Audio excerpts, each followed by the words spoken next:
Shalom para sahabat Pastoring Home Ministry dimanapun berada. Kiranya Tuhan selalu menjaga, memelihara, dan memberkati kita. Topik kita hari ini bertemakan neraka, realita atau mitos. Mari kita pelajari bersama. Pembahasan mengenai neraka sering menghadirkan berbagai macam reaksi. Ada yang merasa takut, ada yang penasaran, ada yang menolak. Bahkan ada yang menganggapnya sebagai mitos, simbol kuno, atau alat kontrol moral semata. Namun apapun respon mereka, Alkitab tidak pernah menghindar dari tema ini. Yang mengejutkan justru Yesus sendiri paling banyak berbicara tentang topik ini. Hal ini menunjukkan bahwa topik neraka bukan sekedar bagian pinggiran dari iman Kristen, tetapi sebuah kebenaran penting yang perlu direnungkan, bukan untuk menakut-nakuti, melainkan untuk memahami kedalaman kasih Allah, keadilannya, dan urgensi hidup dalam pertobatan. Di zaman modern ini, banyak orang menilai neraka hanyalah mitos budaya kuno. Namun kesaksian Alkitab, baik perjanjian lama maupun baru, menggambarkan neraka sebagai sebuah realitas yang sungguh-sungguh. Yesus menyebut neraka dengan istilah Gehenna. Matius 5 ayat 22, 29 sampai 30. Suatu istilah yang mengandung gambaran api yang tak terpadamkan. Ia berbicara tentang neraka bukan sebagai metafora kosong, melainkan sebagai peringatan moral yang nyata, sebuah konsekuensi dari penolakan terhadap kasih Allah. Jika neraka hanya simbol, mengapa Yesus memberikan peringatan yang begitu serius? Para rasul pun menegaskan realitas ini. Misalnya, Rasul Paulus menggambarkannya sebagai hukuman kebinasaan yang kekal, jauh dari hadirat Tuhan. 2 Tesalonika 1 ayat 9. Yohanes melihat secara profetik tentang quote-unquote danau api dalam Wahyu 20 ayat 10-15. Sebuah tempat hukuman yang disebut sebagai kematian kedua. Kesaksian mereka di atas memperlihatkan bahwa neraka bukanlah ajaran sampingan dalam kekristenan. Para teolog ternama pun sepanjang sejarah mendukung pemahaman akan realitas neraka. Misalnya, C.S. Lewis berkata, bahwa neraka bukan ruang penyiksaan Allah, melainkan konsekuensi kekal dari manusia yang memilih menutup diri dan menolak Allah. Pintu neraka dikunci dari dalam, tulis Lewis, menekankan bahwa neraka adalah hasil dari pilihan moral manusia. J.I. Packer dalam Kansis Teologi menegaskan bahwa keadilan Allah menuntut adanya penghakiman kekal. Tanpa neraka, keadilan ilahi menjadi timbang. John Stott, seorang pastor dan teolog berkebangsaan Inggris, meski pernah membuka diskusi tentang pemusnahan total, tetap tidak menolak realitas hukuman kekal yang diajarkan Alkitab. Kesimpulannya jelas, neraka bukan mitos, melainkan realitas moral yang terikat dengan karakter Allah yang suci dan adil. Mengapa pembahasan ini begitu penting? Neraka bukan konsep yang harus dielakkan, bahkan Yesus memberikan peringatan yang sangat tegas. Lebih baik masuk ke dalam hidup dengan satu mata daripada mempunyai kedua mata dan dicampakkan ke dalam neraka. Matius 18 ayat 9. Bagi orang percaya, ajaran tentang neraka bukan ditujukan untuk menimbulkan ketakutan irasional, melainkan satu, menegaskan keseriusan dosa. Dua, mengingatkan realitas penghakiman. Tiga, mendorong hidup dalam pertobatan dan kasih kepada Allah. Ibrani 9 ayat 27 menyatakan bahwa manusia hanya sekali mati dan sesudah itu dihakimi. Neraka menunjukkan konsekuensi kekal bagi mereka yang menolak anugerah keselamatan.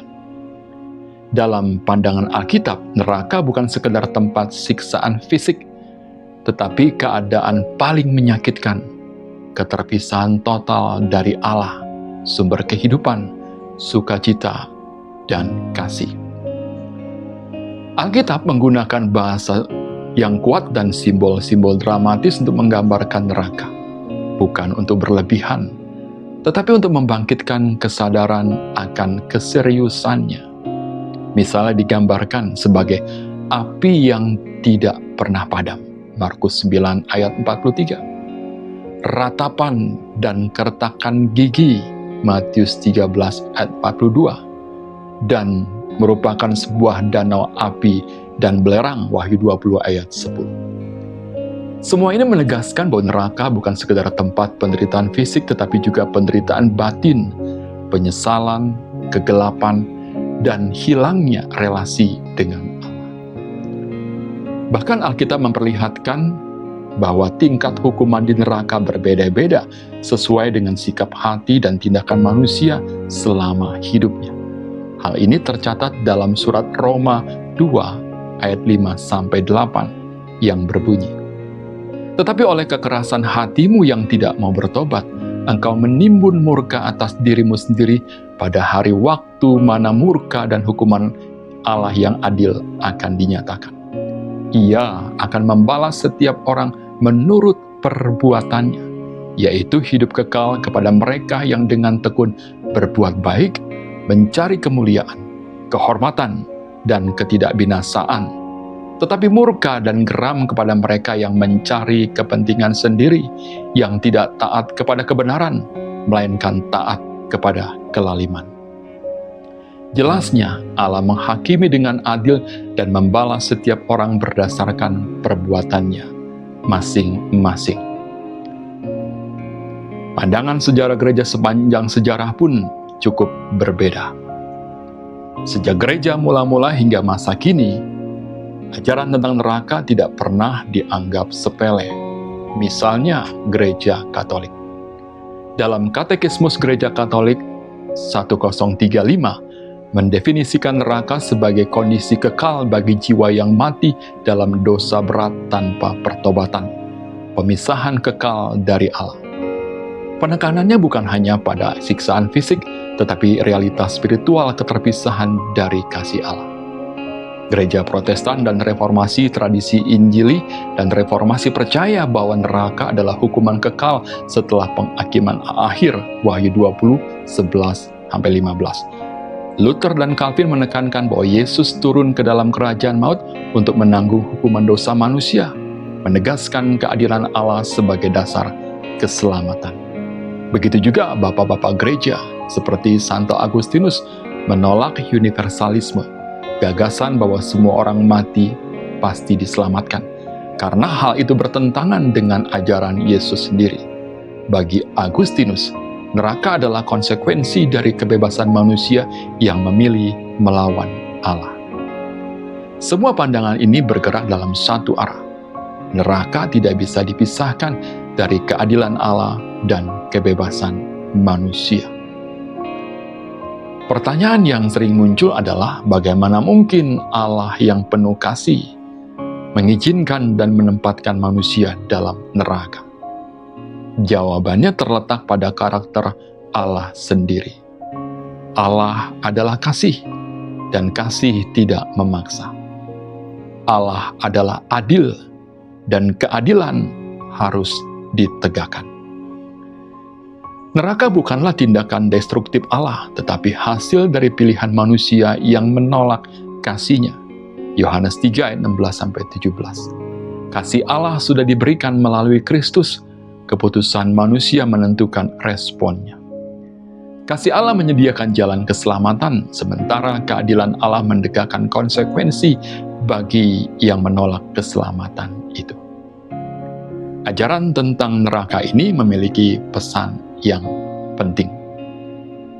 Pertama, menggugah manusia untuk mengambil keputusan iman dengan sungguh-sungguh.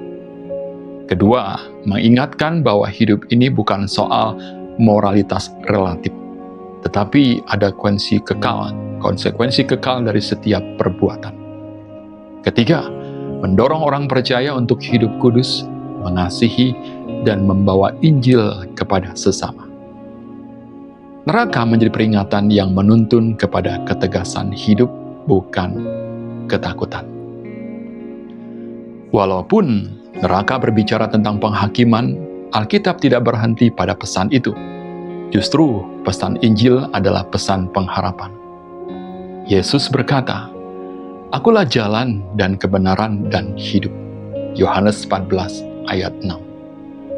Allah tidak menginginkan seorang pun binasa. Salib Kristus menunjukkan kasih Allah yang begitu besar sehingga manusia tidak perlu mengalami neraka. Ajaran tentang neraka bukan hanya peringatan, tetapi juga undangan untuk kembali kepada Dia yang memberikan hidup yang kekal. Kembali pada pertanyaan di awal, apakah neraka nyata atau sekedar mitos? Berdasarkan kesaksian Yesus, para rasul, sejarah gereja, dan refleksi para teolog, jawabannya jelas. Neraka adalah realitas kekal. Namun Alkitab tidak hanya menekankan hukuman, melainkan mengangkat terang pengharapan melalui karya penebusan Kristus. Neraka mengungkapkan keadilan Allah. Salib mengungkapkan kasih-Nya. Karena itu, respon yang tepat bukanlah takut, melainkan bertobat, percaya, dan hidup dalam kasih Kristus yang menyelamatkan. Sebelum mengakhiri pembahasan ini, saya ingin mengajak kita berdoa merespon kebenaran yang baru saja kita pelajari. Mari kita berdoa bersama. Tuhan, sumber terang yang tak pernah padam, di hadapan-Mu kami hening, merenungi hidup yang singkat dan kekekalan yang menanti. Ajari kami menghargai setiap helaan nafas sebagai kesempatan untuk kembali kepadamu. Jauhkan kami dari jalan yang gelap, dan tuntunlah langkah kami ke dalam terang kasih-Mu yang kekal. Biarlah hati kami melekat padamu, Sang Penebus, yang membuka jalan agar kami tidak tersesat dalam kebinasaan tanpa akhir. Bangunkan jiwa kami, ya Tuhan, agar hidup kami menjadi nyanyian syukur tentang kasih-Mu yang menyelamatkan, tentang anugerah-Mu yang menuntun, tentang damai-Mu yang kekal. Dalam nama Yesus Kristus, Penebus, Juru Selamat jiwa kami berdoa. Amin. Apabila pesan ini memberkatimu, bagikanlah kepada para sahabat yang lain. Sampai bertemu lagi dalam topik menarik berikutnya. Tuhan Yesus memberkati.